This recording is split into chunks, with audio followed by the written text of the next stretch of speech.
Para Radio Cocoa, esto es Cabos Sueltos, un podcast sobre identidad, pueblos, culturas, tensiones y posibilidades.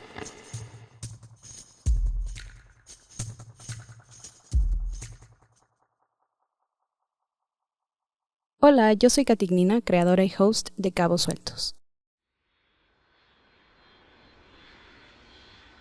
Hace 8 años viajé con Adela, mi gran amiga de la adolescencia, a Argentina.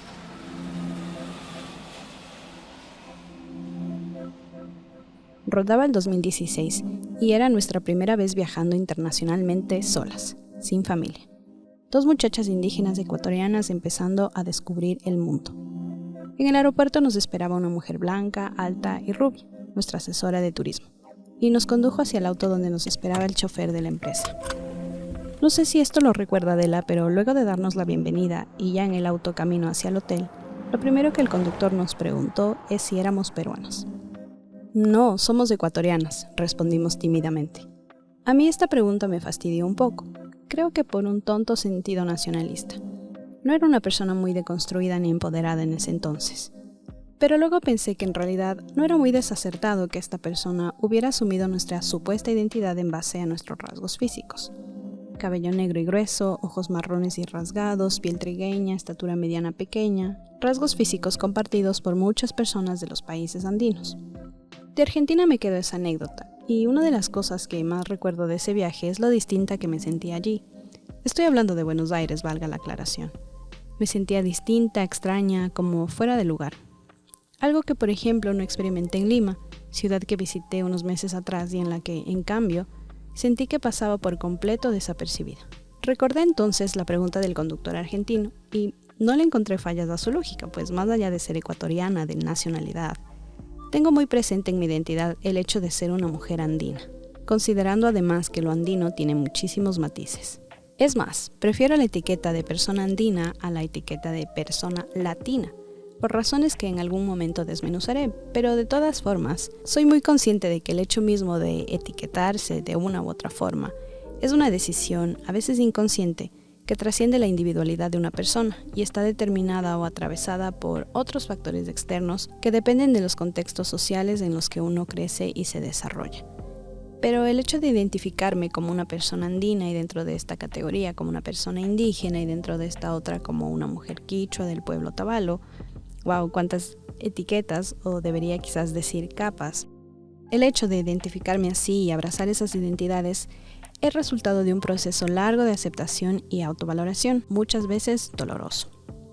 Esto es algo sobre lo que ya me he sincerado en el pasado y es una conversación que veo que cada vez está tomando más espacios en ámbitos académicos, artísticos y hasta otros más relacionados con el entretenimiento, como las redes sociales. Creo que hay que celebrarlo e insistir en que la narrativa de este mundo no puede seguir existiendo a costa de la invisibilización de ciertos grupos humanos y la glorificación de otros. Y con ello, a la par, creo que siempre tenemos que seguir buscando aquellos matices que nos hacen seres humanos complejos. Andinos, latinos, marrones, negros, hispanos, etcétera, etcétera, etcétera. Y para hablar de esos matices y complejidades precisamente, tengo una invitada muy especial que me acompañará en este episodio. La primera invitada de este podcast, de hecho, en formato entrevista. Y está conectada aquí conmigo nada más y nada menos que desde Perú. Su nombre es Alessandra Yupanqui. Ale, bienvenida, ¿cómo estás? Hola amiga Katy, bien, contenta de estar aquí en este podcast inaugurándolo junto a ti. Sí, inaugurándolo, qué lindo.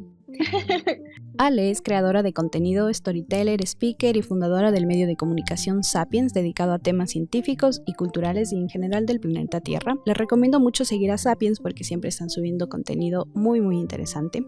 A Ale tuve el honor de conocerla en su ciudad natal, Lima, en noviembre del año pasado, durante un evento interesante sobre derechos sexuales y reproductivos en la región. A partir de ese momento nos mantuvimos en contacto a través de Instagram y, por supuesto, eventualmente no pude más que extenderle una invitación a este espacio. Estoy muy contenta de tenerte aquí, Ale, y la primera vez que yo di contigo y con tu contenido fue por un reel de Instagram en donde cuentas la historia de tu apellido Yupanqui. Esta historia la has contado muchísimas veces. Sí. De hecho, a quienes nos escuchan les recomendaría poner pausa a este episodio e ir a verlo. Pero en resumen, tu apellido paterno, legal por decirlo de alguna forma, no es Yupanqui, es Guzmán, ¿verdad? Pero debía ser Yupanqui. ¿Puedes contarnos un poco de esa historia? Claro que sí, Katy. Primero agradecerte la invitación y segundo, más que encantada de repetir esa historia 1000 veces si es necesario. Resulta que mi familia paterna se ocultó el apellido que debió ser, que es Yupanqui, se ocultó por una razón que hoy se me hace banal, sonsa, innecesaria, ¿no? Ujú, Que es porque no les gustaba que hubiera en la familia un apellido andino, ¿no? Yupanqui viene del quechua yupay, que significa contar, es un apellido con estigmas, etcétera. Y lo que se cuenta en mi familia es que mi bisabuela dijo que no iba a permitir jamás que sus hijos tuvieran ese apellido. Entonces lo que wow. hicieron fue invertir el asunto. Es decir, ponerle a sus hijos primero el apellido, el segundo apellido y luego el primero, ¿no? Ujú, Dándole la vuelta un poco al asunto legal, porque en ese entonces uno llegaba a registros públicos y decía directamente su nombre y la persona te apuntaba a quien tú decías que eras, ¿no? ujú, No había forma de validarlo. Y así es que por ¿cuántas generaciones? 2 generaciones se cambió el apellido de Yupanqui a Guzmán y hoy yo llevo en mi DNI Guzmán, pero apenas me enteré, porque esto era como un secretillo familiar, eh, me pregunté por qué seguían ocultándolo si era una cosa tan innecesaria, ¿no? En estos tiempos. Y me propuse ponérmelo de nuevo y empezar a usarlo porque sentía que eso iba a hacer que no solamente yo le quitara el estigma innecesario, sino toda mi familia. Y se logró, de hecho, hoy por hoy, escuchar Yupanqui en mi casa no es motivo de burla, es motivo como de orgullo, de honor, ¿no? Entonces se cambió la mentalidad gracias a que empecé a usarlo y ya no es más un secreto, ¿no? Todos lo saben. ujú. Sí, y tú haces este descubrimiento en un momento de tu vida en el que en general se estaba removiendo mucha curiosidad dentro de ti sobre tu identidad, ¿no? Esto fue alrededor de la pandemia, me contabas. Sí, sí, sí, correcto. Esas eran épocas en donde pasábamos todos muy encerrados y recuerdo que tuve mucho tiempo para pensar en muchas cosas. Además, me habían botado de mi ex trabajo. Entonces, me acuerdo que mi abuela materna, Rufina, no la paterna de la historia de Yupanqui, sino Ujú, mi abuela materna, ujú, se fue a vivir conmigo, se mudó a mi casa porque ella me cuidó de niña, pero dejó de cuidarme por muchos años y en pandemia volvió a vivir a la casa. ujú, Entonces, tuve tiempo de hacerle preguntas y de escuchar sus respuestas también, ¿no? Yo me acuerdo que en ese momento, desde mi posición privilegiada, que aunque eran 2 por 2 metros de habitación que tenía, pensaba, me gustaría pasar esta pandemia en un espacio abierto, en un campo más ventilado, en donde tenga la oportunidad de moverme, ¿no? No estar tan hacinada. Y le dije a mi abuela, oye, mamita, ¿y por qué te has venido a Lima? Como diciéndole para mis adentros, ¿no? Si no te hubieras venido, estuviéramos ahorita pasando lo de lo lindo, seguro en una casa de campo espectacular, en mi ignorancia. Y mi abuela me responde cosas muy fuertes, me empieza a contar la historia de por qué ella había emigrado a la capital, que ujú. pienso que debe ser la historia de muchas personas que han migrado desde sus pueblos natales hasta las capitales de sus países en búsqueda de mayores oportunidades, ¿no? Y eran historias que tenían pues matices de acoso sexual, matices de abandono Guau. familiar. Entonces, eran respuestas intensas que me interpelaron para bien, diría yo, pero Ujú, en un primer momento, recuerdo, me llené de rabia porque mi abuela me contó que con 18 años en Lima y sin saber hablar español, tuvo que enfrentarse a un montón de patrones, como dice ella, ¿no? Porque ella trabajaba como empleada, que eran muy racistas y muy clasistas y que le decían muy explícitamente que todo lo que ella era estaba mal, ¿no? Entonces, fue una etapa de reencontrarme con un pedazo de mi historia familiar que desconocía por completo. Aunque mi abuela me había criado por años, jamás se me había ocurrido pensarla como persona, además de como mi abuela. ujú. Sí, pasa mucho con la familia, ¿no? En general, con los padres también uno no los piensa como seres humanos durante la infancia y la adolescencia. Pero la historia de tu abuela en realidad es también la historia de mis abuelos. También tuvieron que emigrar para buscarse otras oportunidades y en pocas generaciones cambiaron la historia familiar, diría yo. Y tú me contabas que tu abuela es quechua hablante, ¿verdad? El quechua es su primer idioma. Sí, correcto. Mi abuela es de una comunidad que se llama Jatapalpapalpa, que queda en Chumbivilcas, en el departamento de Cusco, ¿no? Pero está muy lejos del aeropuerto de Cusco, está como a 12 horas más o menos. Es casi límite con Apurímac. Sí, mi abuela es quechua hablante. Y esto ya es la sierra del Perú, ¿verdad? Exacto, son los Andes del Perú. Los Andes peruanos. Y algo que me pareció muy interesante que me contabas es que Lima, a pesar de ser una ciudad de la costa, es una ciudad muy migrante también. Muchas personas de otras regiones del Perú migran hacia Lima en busca de oportunidades. Sí, sí. Y por esta misma razón me parece que es un lugar muy heterogéneo y me imagino que la convergencia de tantas identidades abre paso también a las tensiones entre poblaciones. ¿Qué nos dice Lima sobre las complejidades de la identidad peruana? ¿Nos puedes contar un poco? Mira, respecto a la capital, te puedo contar un poco lo que yo he observado en mis cortos 26 años. Mi abuela, por ejemplo, cuando llegó de su pueblo a Lima, se ubicó en un distrito que se llama La Victoria. De hecho, yo crecí ahí la mayor parte de mi vida. En su momento, mi abuela y mis papás me cuentan que esas eran las periferias, las máximas periferias. Después de La Victoria, después ya no había nada, ¿no? Pero poco a poco esas periferias, con la llegada de más y más gente a la capital en búsqueda de oportunidades, se han ido ampliando. Entonces, La Victoria ya pasó a ser parte del centro, ¿no? Y mi abuela terminó mudándose a un distrito que hasta la actualidad muchos entienden como distrito periférico, que es el distrito de San Juan de Miraflores, ¿no? Para ser honesta, este distrito en donde mi abuela tiene un terreno y ha montado ahí su casa, está encima de lo que aquí le llaman un relleno, es decir, un espacio en donde termina la basura de la ciudad, ¿no? Y sobre eso hay mucha gente que ha construido sus casas. Ahora, es bien evidente el perfil de personas que habita el distrito de mi abuela. O sea, son muy evidentes las características de las personas que habitan ese distrito en comparación a otros distritos. Yo recuerdo que un tiempo, cuando era niña, mis papás alquilaron un departamento en La Molina, que es un distrito medianamente conocido por ser, ¿cómo decirlo? Por no ser un distrito de clase C, B, ¿no? Sino de repente B, A menos, ¿no? Por nombrarlo de alguna forma. Y yo vivía ahí de lunes a viernes y los fines de semana me iba a la casa de mi abuela y yo notaba con mucha claridad cómo cambiaban las dinámicas sociales, ¿no? En la casa de mi abuela, por ejemplo, todos sus vecinos eran quechohablantes porque todos eran migrantes, eran o de Ayacucho o de Huancavelica o qué sé yo, sobre todo más vecinos ayacuchanos. Entonces, lo más común era ir al mercado y escuchar cómo mi abuela interactuaba en quechua con sus vecinos y con sus vecinos, ¿no? Y en cambio, en este otro distrito en el que yo vivía de lunes a viernes, nunca escuchaba a nadie hablar en quechua, ¿no? Claro. Pasaban cosas de este tipo, pero sí, Lima es una ciudad que, como te comenté en su momento, es la que alberga más quechohablantes de todo el país.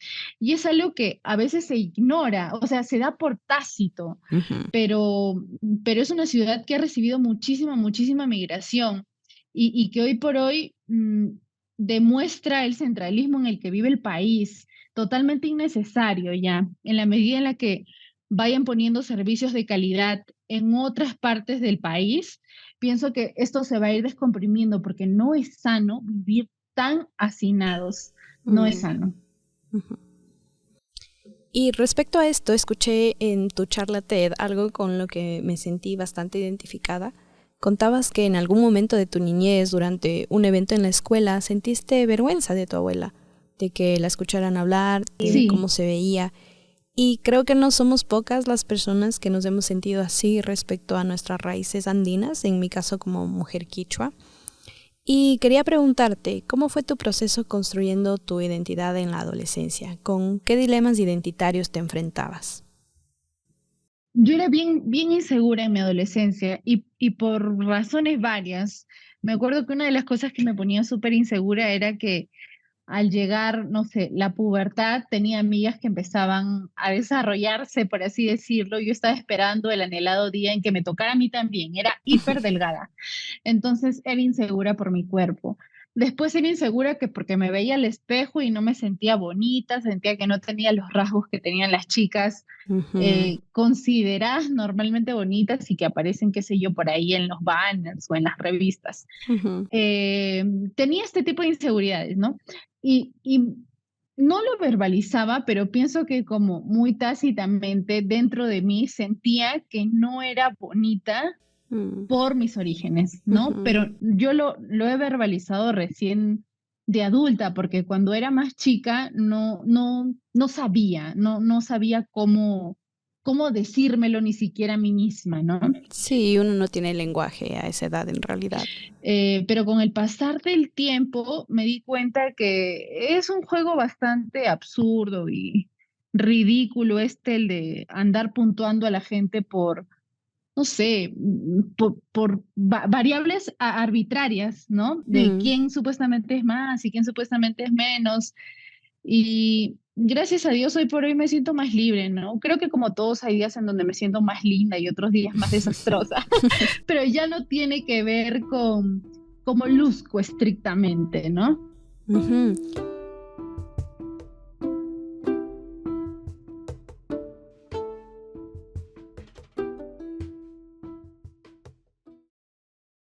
Y yo te hacía una pregunta la otra vez sobre cómo te autoidentificas, pensando en que, como te contaba, aquí en Ecuador existe esta figura de la autoidentificación para fines demográficos y políticos. Y es algo que lo tenemos súper presente, aunque no sé si todos. Justo hoy estuve pensando en que capaz esto de tener muy presente la identidad es algo muy particular de la experiencia de los cuerpos racializados, ¿no? Entonces, no sé qué tan común en realidad es para las personas mestizas o blanco-mestizas acá en Ecuador pensar en el tema de la identidad y de la autoidentificación, pero por lo menos para los pueblos y nacionalidades sí lo es. Y me preguntaba cómo es en el Perú y cómo tú te autoidentificas y por qué. Yo me acuerdo que en pandemia al momento de ir a sacar este examen para ver si tenías el COVID o no, Ujú. nos dieron a todos una ficha en donde te preguntaban por tu autoidentificación étnica. Y antes de eso, en el último censo, recuerdo que lo preguntaron también. Y en ambos momentos yo escribí que me autoidentificaba como una mujer indígena quechua, Ok. ¿no? Ahora, esto porque yo siento que de cara al Estado vale la pena que sepan que existen cifras eh, que evidencian que las Ujú. personas indígenas existen, ¿no? Que no es que todos seamos una masa homogénea, pero después de cara a mi día a día, a mi cotidiano, yo no me vivo la vida pensando en términos de mi autoidentificación. Simplemente soy un ser humano que existe.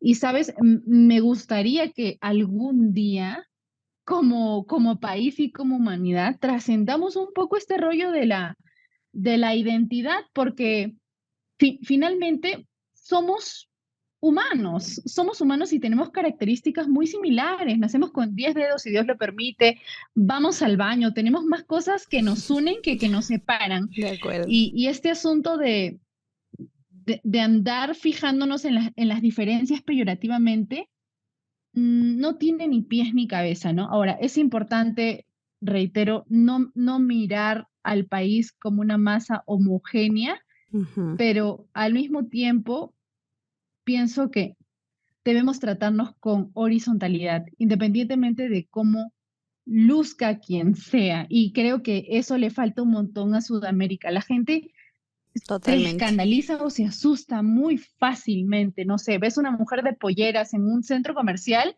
en Lima y miradas no van a faltar porque la gente en teoría se siente muy del mundo, muy de que, ay, yo he visto tantas cosas, pero cuando ves algo que es mínimamente diferente a ti, te asustas o no lo asimilas, ¿no? Entonces, nada, me gustaría que en un futuro eso cambie. Ujú, sí, de acuerdo. Y la experiencia acá es similar. Yo me acuerdo que para mí era toda una experiencia, por ejemplo, pasear en Quito, la capital, con las abuelas, porque yo no soy de Quito, soy de Imbabura, que es una provincia que está como a 2 horas.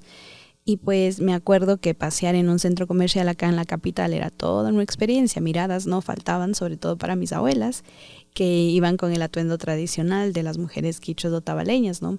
O cuando mis papás hablaban en quichua en el ascensor, uy, de repente se creaba una atmósfera súper tensa en este espacio reducido. Claro, ajá. Y me parece genial esto que mencionas de que en algún momento te gustaría que trascendiéramos como humanidad esto de las identidades, porque, y esto escuché que decías en otra entrevista, es bastante antropocéntrico en realidad, ¿no? O sea, los seres humanos convivimos con un montón de otras especies, pero todo gira en torno a nosotros y nuestros conflictos por nuestras diferencias. Sí, tal cual, tal cual. Y de hecho eso que has dicho es algo que siempre hablamos con Jorge, mi novio, con quien también vemos Sapiens, Ujú. porque ahora que estamos, por ejemplo, muy metidos en el medio, recibimos diariamente un montón de noticias que tienen que ver con el planeta. Y, ¿sabes? Hay más urgencias que estar peleándonos por quién es más blanco, quién es más marrón o quién es más o menos gay. Yo creo que ya, o sea, el asunto está muy peligroso hace poco nomás leía que si no se reducen las emisiones de carbono hasta el 2050, no, perdón, antes del 2025, el 2050 eh, podría ya no ser un año viable para ser habitado por humanos. Entonces, Wow. tenemos esas urgencias y si no, ¿dónde nos vamos a ir a pelear a Marte? Exacto. Sin embargo, siento que para los pueblos originarios el defender nuestra identidad es algo que está muy presente todavía por toda la violencia y los dolores que permanecen en la memoria histórica, ¿no? O sea, el hecho de que los pueblos y nacionalidades hayamos sido reconocidos como sujetos de derechos, en el caso de Ecuador, hace no mucho en la historia de la República, fue consecuencia de todo un proceso y toda una lucha que está muy presente en la memoria de personas como yo, cuyos padres y familia militaron en el movimiento indígena que hizo eso posible. Entonces, mientras que entiendo y estoy de acuerdo con lo que estamos diciendo acá, me parece que todavía puede despertar sensibilidades y es una conversación delicada y compleja. No digo que no debamos tenerla, pero pienso que hay que tener en cuenta también estas otras, todos Sí, estos contextos. te lo entiendo perfecto. No es sencillo porque los procesos o las experiencias que han pasado los pueblos indígenas no han sido nada fáciles. Hace no mucho estábamos revisando el caso de una comunidad en la selva que habitó Edwin Chota, que es un líder amazónico que fue asesinado, y revisando pues la cantidad de cosas terribles que les ha pasado al pueblo asháninka, por ejemplo, está Ujú. la fiebre del caucho en donde los marcaban como vacas, ¿no? Con un hierro caliente, que si no hacían lo que el patrón exigía, les cortaban un brazo, una pierna, o sea, brutal, brutal. Aquí antes de la reforma agraria también ha sido terrible, terrible. Toda la sierra del Perú Ujú. ha sido tratada, pero como peores que animales. Muchos de mis vecinos que conviven acá en esta comunidad conmigo han vivido la época del hacendado y nada, cuentan explícitamente cómo llegaba el patrón de la hacienda y mi abuela misma me ha contado con un lazo, ¿no? Y laciaba a las mujeres que se encontraban en el camino para llevárselas y ultrajarlas. O sea, no ha sido sencillo que te pidan que te arrodilles para que el patrón pueda pisar tu espalda y pueda subir a su caballo. No es cosa menor. O sea, hay Ujú. muchas cosas terribles que se han hecho y pienso que no se ha pedido perdón explícitamente. Mm. Y obviamente por eso es más complicado como nivelar el terreno para todos. No todos hemos empezado la carrera en el mismo punto de inicio, ¿no? Ujú. Y eso no es Sí. sencillo, no es sencillo, pero pienso que ahora que gracias a que los abuelos, los papás han hecho esfuerzos grandísimos, enormes, cuasi milagrosos por ejemplo, Ujú. hacer una nueva generación que por fin ha tenido acceso a la universidad, ¿no? Exacto, sí. Está un poco en nuestras manos darle la vuelta al asunto de la manera más inteligente posible, De acuerdo. porque se ha luchado bastante por esto y más herramientas tenemos. Sí, totalmente de acuerdo. Y te escuchaba también hablar en otra entrevista que al final la etiqueta indígena es una construcción social, ¿no? Y como tal ha pasado por varias transformaciones. Hace muchos años estaba asociada más con todo lo peyorativo, suciedad, pobreza, menor inteligencia, etcétera. Y en años recientes la mirada hacia lo indígena está cambiando y se nos asocia más con lo místico, con un apego a la naturaleza. Cualquiera de los dos extremos tiene elementos que no son inherentes a las personas indígenas simplemente por nuestros orígenes. Entonces, creo que hay que empezar a pensarnos más allá de esos imaginarios y entender que son limitados e incluso algunos violentos para explicar a un grupo de personas que si bien comparten cosas en común, también son dueños de su individualidad, ¿no? Por lo tanto, la tarea es empezar a desmantelar esas etiquetas. Sí, correcto, porque no es que sea una etiqueta dura, ¿no? Hay quienes piensan prejuiciosamente, aún prejuiciosa e ignorantemente, que los indígenas están asociados con poco menos que el desarrollo, ¿no? Con suciedad, con, no sé, con ignorancia. Pero la verdad es que no, es que no. De hecho, la ciencia indígena existe, ¿no? De muchas formas. No más hay que echarle un ojo a la agricultura, a qué comemos diariamente y gracias a lo que se ha hecho hace más de 500 años es que tenemos alimentos ricos en nutrientes sobre nuestras mesas y de repente es mucho pedir ser agradecidos, pero al menos ser educados. Eh, y bueno, hay gente quechohablante o de algunas otras, ¿cómo decirlo? No todos son quechohablantes, por acá Uh-huh. hay aymarhablantes o personas de comunidades amazónicas, no sé, de la etnia que sea, que están haciendo sus vidas de manera normal. O sea, hay personas que piensan, no, los indígenas están debajo de su cueva, eh, frotando piedras para hacer fuego. No, carambas, hay estudiantes indígenas que están egresando de Harvard. Tengo amigos quechohablantes que han montado negocios exitosos. Eh, Nada, las personas indígenas, las personas pueden hacer lo que quieran hacer con sus vidas y Uh-huh. pienso que ya no vale la pena ser tan prejuicioso o querer encasillar a un grupo de gente en actividades que tenemos en la mente, ¿no? Uh-huh. Sí, hablando de negocios exitosos, es curioso cómo a las personas indígenas se nos excluye del ámbito empresarial, económico, ¿no? Es como, no, imposible, no puede existir un indígena capitalista.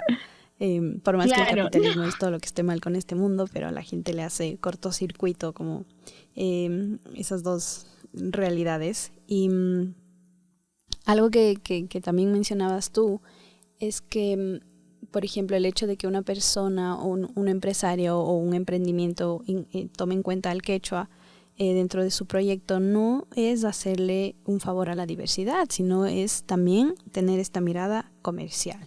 Porque existiendo una población quechohablante muy numerosa, ¿cómo puedes desatender ese nicho, no? Ese target. un mercado, exacto, hay un mercado, no es un favor a la diversidad. Sí, exactamente. Y me encantó escuchar esto que decías porque justamente habla de eso, de lo que empecé diciendo al principio, de buscar y poder encontrar esos matices que nos hacen personas complejas más allá de cómo nos identifiquemos, ¿no?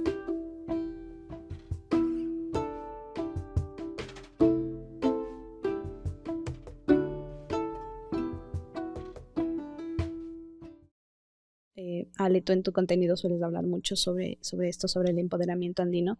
Y creo que es un movimiento que ha venido tomando fuerza en la región y en la diáspora como una respuesta a todas las manifestaciones racistas que todavía existen, ¿no? Hacia los orígenes andinos.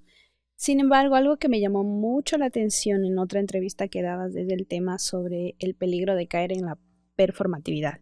Y quisiera que hablásemos por un momento de eso. ¿Qué precauciones hay que tener al respecto?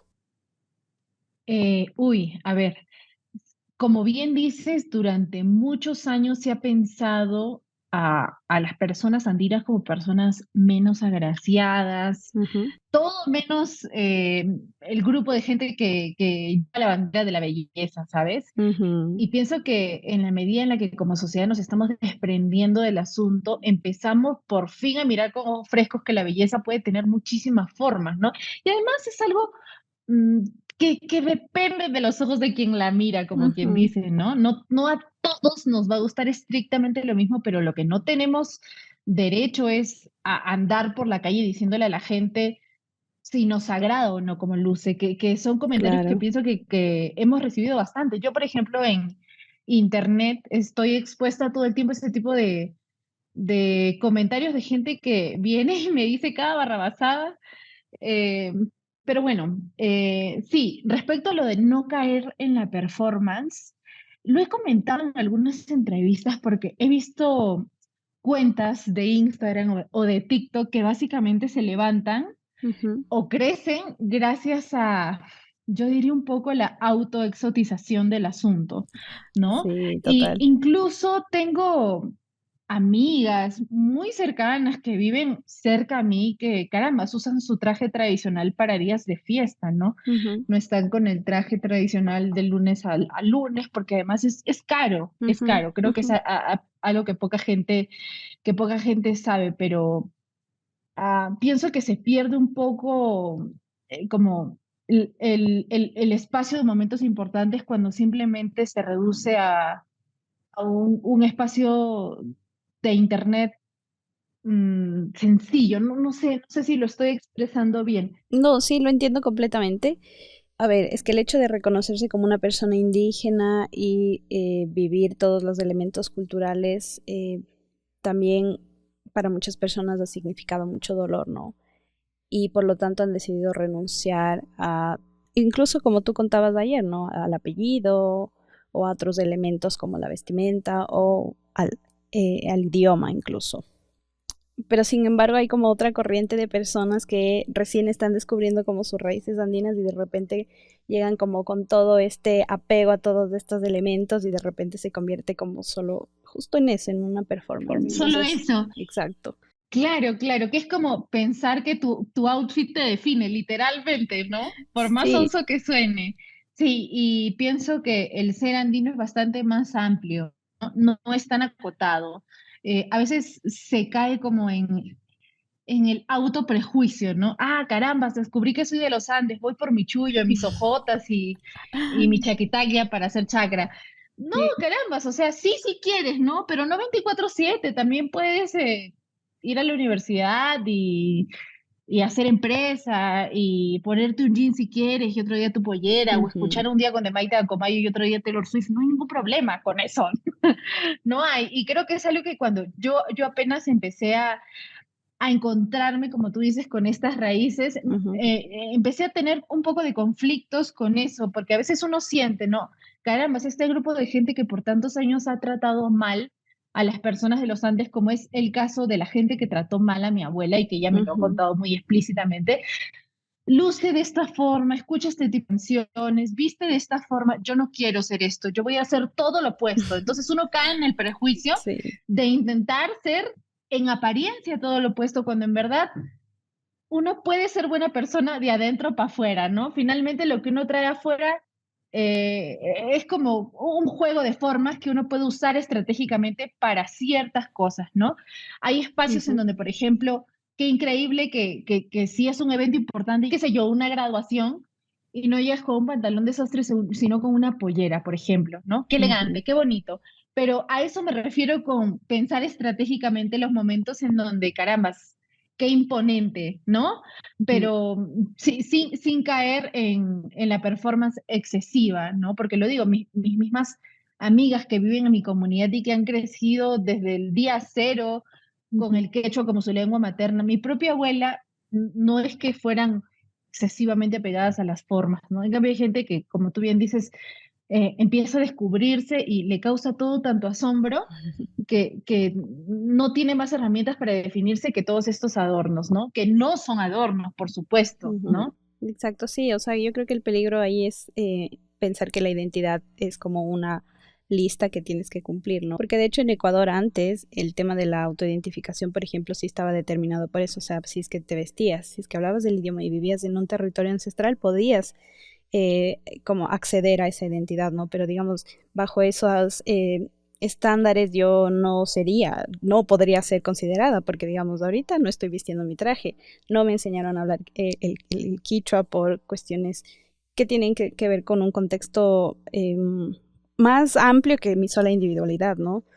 No vivo en un territorio ancestral, entonces bajo esos parámetros no podría ser considerada indígena, pero en cambio tengo toda esta conexión con la historia de mi familia, mis raíces y tal, entonces es mucho más complejo. Sí, sí, no, reducirlo a esos tres requisitos Ujú, es ignorar la historia de los pueblos indígenas por completo. Y además que es un territorio ancestral, caramba, mira cuántos millones de años tiene la Tierra.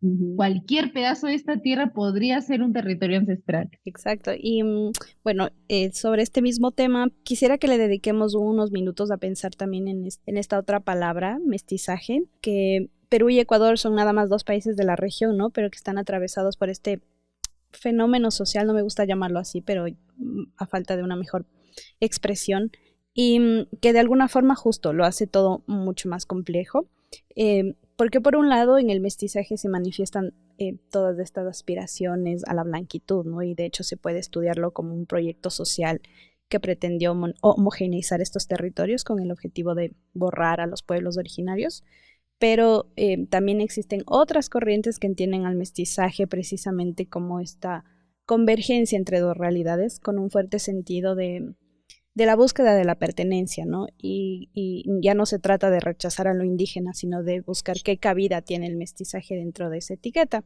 Entonces me gustaría escuchar qué piensas al respecto, qué has pensado sobre el mestizaje. Uy, creo que como en la pregunta que me hiciste hace un rato, que era sobre mi autoidentificación, y yo te comentaba que no pienso todo el día en términos de mi autoidentificación, simplemente existo como ser humano. Me pasa similar con este término de mestizaje, ¿no? Ahora, como tú dices, veo un grupo de gente, por ejemplo, hiperhispanista, Ujú, que pienso que enseguidamente quieren unir a todos los pueblos conquistados a la hispanidad y al hecho de que todos hablamos español, pero ignoro un poco las formas, ¿no? ¿Cómo se llegó a eso? Y hay otro grupo de personas indigenistas, por ejemplo, que de igual forma pretenden tal vez volver, cueste lo que cueste, a lo que fue en su momento, pero caramba, hoy existe el dinero en la forma en la que lo conocemos, ¿no? Las dinámicas han cambiado bastante. Entonces, y como tienen puntos ciegos ambas corrientes, ujú, la forma en la que yo lo miro es que, o sea, si entendemos mestizaje como la mezcla de unos con otros, lo somos, ¿no? Los mismos hispanos, no es que hayan, no sé, emergido de la tierra con sangre blanca y pura, ellos también son la mezcla, la mezcla, la mezcla. Entonces, si entendemos, repito, mestizaje como la mezcla de unos con otros, el mundo entero sería mestizo, ¿no? Pero claro, sé también que hay un grupo de gente que prefiere llamarse mestizo a llamarse andino porque le disgusta la etiqueta de andino, le disgusta el apellido tal o cual. Yo ujú. pienso que más allá de lo que cierto grupo de gente entienda como mestizaje, el problema a superar es no sentirnos ni más ni menos por ningún fenotipo, por ninguna etiqueta. Eh, Esa es mi humilde opinión. De repente no es la más académica, pero en la práctica veo que es la más funcional, porque recuerdo que eh, alguna vez me preguntaron qué opinaba de rechazar 100% el término mestizaje Ujú, y yo respondí que lo sentí un poco imposible, porque ya está tan arraigado en la mente de la gente. O sea, tú sales a la calle, haces una simple encuesta, al menos, no sé, en la capital de Perú, y la mayoría de personas se va a identificar como mestiza porque en el colegio les han enseñado que es la mezcla de unos con otros. Lo que pienso que es más viable es que la gente reconozca que en ese mestizaje se ve ridícula la exaltación a lo blanco, ¿no? Ujú, ujú. Y entonces todos vivamos bastante más tranquilos con quienes somos. Eso considero más viable. Ya después de cambiarle o no el nombre de la etiqueta, no sé, dependerá de cómo la gente se reeduque con los años. Ujú. Sí, me da curiosidad saber cómo les enseñan en Perú sobre el mestizaje, porque acá en Ecuador es, al menos como yo lo recuerdo, nos enseñaban como unas fórmulas, ¿no? De el indígena se mezcló con el español y dio resultado el mestizo. El negro se Claro, mezcló con el como en esos blanco. cuadros de castas que habían Sí, antiguamente, ¿no? exactamente, así igualmente en Perú. Sí, igualito, igualito. Así igualito nos enseñaron. Pero claro, recuerdo yo en el colegio preguntas como, no sé, a mi profesora preguntando en un momento, ¿quiénes han nacido en Lima? Y todos felices levantando la mano. ¿Y quiénes no? Entonces, como las personas que no, un poco más tímidas al levantar la mano. Y me acuerdo que en una de esas preguntas, Ujú, había un compañero que nunca levantó la mano, o sea, que no había nacido en Lima ni en otras partes del Perú. ujú. Y todos lo voltearon a mirar y la profesora preguntó, ¿en dónde has nacido? Y él muy orgulloso dijo, yo nací en España, profesor. Era un niño, pero se sentía como bastante más empoderado en esa nacionalidad que en la peruana. Y Ujú, era obviamente peruano, pero por alguna razón su madre había dado a luz en España, ¿no? Pero, ujú. eso es en lo que no tenemos que caer, creo, porque eso se ve ridículo. En un niño de repente lo entiendes porque sus padres los han formado de cierta forma, pero caramba, en una mesa de adultos exaltar más tu lado blanco Ujú. se ve, amigo, por favor, date cuenta. Sí, sí, o sea, creo que el problema está en cómo nos educan.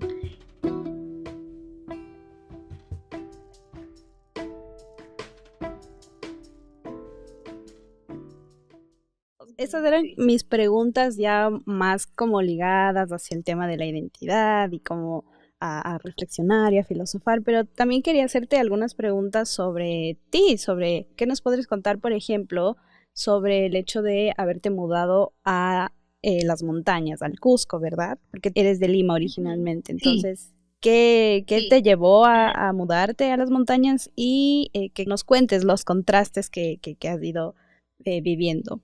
claro. Pienso que la primera razón por la que me mudé es porque no me hallaba demasiado en la capital y gracias a Dios tengo el privilegio de poder hacer home office, que es algo que no todo el mundo puede hacer. Ujú.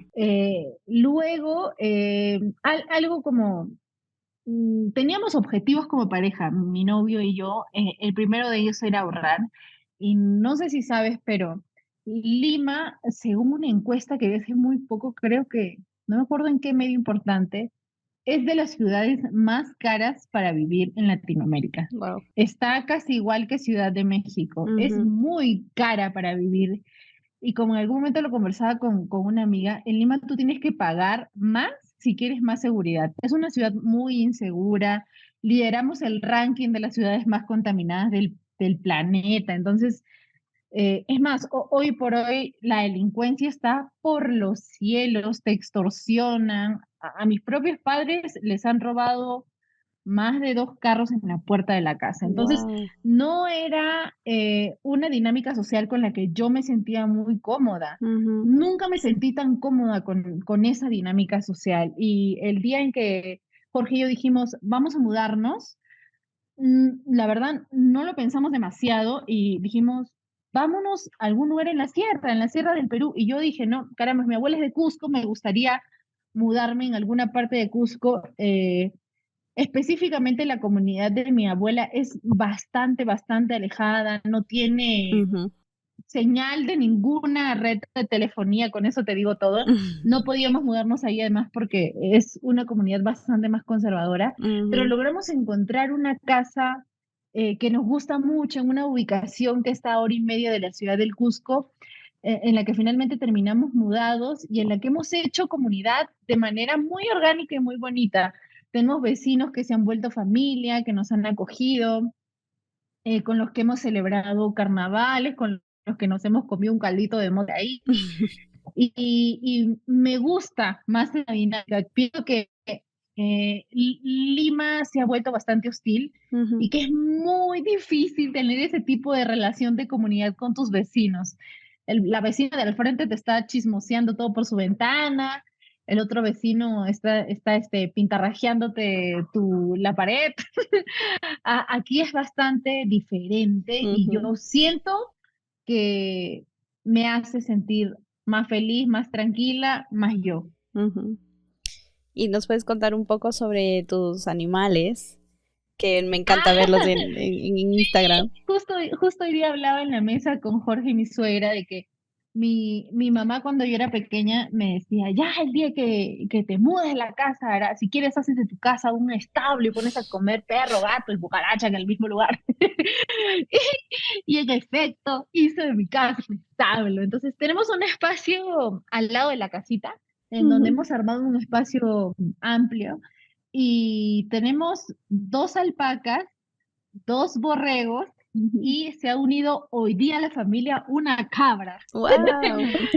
Sí, son 5 ahora en casa, ¿no? Tenemos a la Increíble. vaquita también, pero la vaca vive en el establo de su madre, con mi vecino Mauro, Ujú. así que ahí está la vaca, no está viviendo aquí conmigo hasta que destete, ¿no? Pero tenemos sí, 2 ovejitas, 2 alpacas y una cabrita.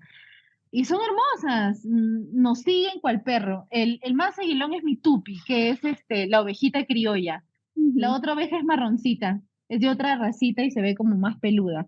Pero el más aguilón es Tupi, que lo rescaté literal de la muerte porque él nació en época Oh. seca. Ujú. Cuando hay época seca y escasez del pasto, Ujú. las mamás por lo general priorizan sus propias vidas antes de priorizar la vida de sus hijos. Entonces lo Wow. abandonaron y lo veía amarradito en la casa de un vecino con una soga de medio metro y Ujú. decía, ay, algún día me llevaré a esta pobre ovejita. Y un día voy y le digo, vecino, tu ovejita, ya te la vendo, vecina. Y me la vendió. Después me enteré que me estafaron. Que No. mis vecinos más cercanos me decían, uy, por ese borrego yo hubiera pagado 10 soles a lo mucho, encima te lo han vendido con diarrea. Se hacía la caquita, pobrecillo, pero Mm. se sanó de su estomaguito y ahora ya le están saliendo sus cuernos. Así que somos una familia de 5 peludos y 2 humanos. Qué lindo, me alegro y me encanta verte en Instagram. Y por último, quería preguntarte, bueno, si es que tienes algo que quisieras añadir, alguna reflexión final, no sé, algo. Creo que reiteraría lo que conversamos como a la mitad, que estaría bueno trascender un poco este lío identitario para empezar a preocuparnos por el espacio que nos sostiene a todos, que sostiene la vida humana, que Ujú. sostiene a indígenas, blancos, mestizos, gays, lesbianas, como sea que te identifiques, heterosexuales, que la tierra nos sostiene a todos.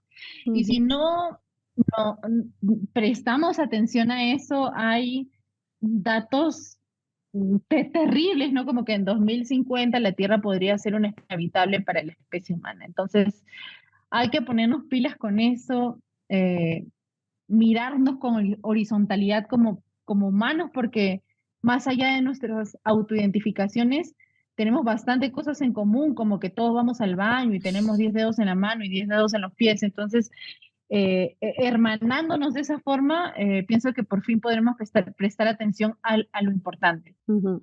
De acuerdo, Ale, muchísimas gracias y qué gusto haberte tenido en esta primera entrevista, como te decía, es la primera entrevista del podcast. Y qué alegría, ojalá puedas algún rato también venirte por Ecuador, nos encantaría Ay, recibir. sería genial. Sí, sí, y no sé si tienes curiosidad sobre el Ecuador, ¿qué conoces sobre el Ecuador? Pucha, me acuerdo que cuando por primera vez me puse a investigar en qué lugares del planeta se habla quechua, descubrí que la variante sureña de acá del quechua se parece mucho al quichua de Ecuador y dije, ah, caray, qué genial. Y nada, me gustaría ir por allá a conocer qué onda. Además sé que el imperio inca se extendió hasta por allá. Me gustaría presenciar qué queda de manera in situ, ¿no? Me Ujú. gustaría también conocer Galápagos, que sé que es un espacio que tiene un montón de biodiversidad. Sé que ustedes tienen unos Andes espectaculares y también un poco de selva y me gustaría conocerlo. Nada, justo estamos planeando nuestro viaje anual y estamos pensando con Jorge que tal vez sea buena idea cruzar a Colombia y de repente pasar por Ecuador. No sé, todavía estamos viendo Uy, cómo le sería hacemos increíble. para ese viaje loco. Sí, sería increíble, pero bueno, ya saben que acá tienen donde llegar. Gracias, Katy. Y qué lindo haber conversado contigo esta tarde, bueno, estas 2 tardes en realidad. Y nada, estamos en contacto, seguimos en contacto por redes. Gracias, hermana, lo máximo. Yo quiero decir una última cosa. Claro.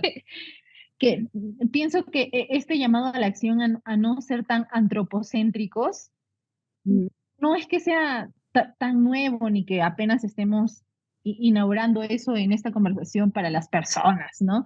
Sino que las comunidades indígenas durante siglos han desarrollado sus estructuras sociales, sus dinámicas de trabajo, sus ciencias, siempre contemplando la tierra como espacio vital, porque pienso que es un poco ilógico pensar el desarrollo entre comillas, ¿no? Dañando el espacio que sostiene nuestra propia existencia aquí. Entonces, ese llamado a no ser tan antropocéntricos no es mío ni tuyo, sino de las propias comunidades indígenas que durante siglos han visto así sus construcciones de sociedad. Entonces, si nos gusta el asunto, contemplemos eso también. Totalmente de acuerdo, no puedo estar más de acuerdo, de hecho.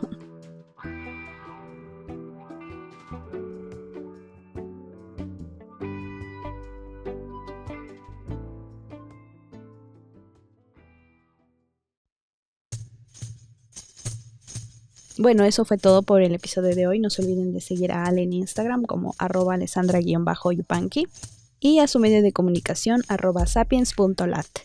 Algunos temas musicales son de Blue Dot Sessions, los créditos y enlaces en la descripción de este episodio. Esto fue Cabos Sueltos, muchas gracias por escuchar, nos vemos en el siguiente episodio.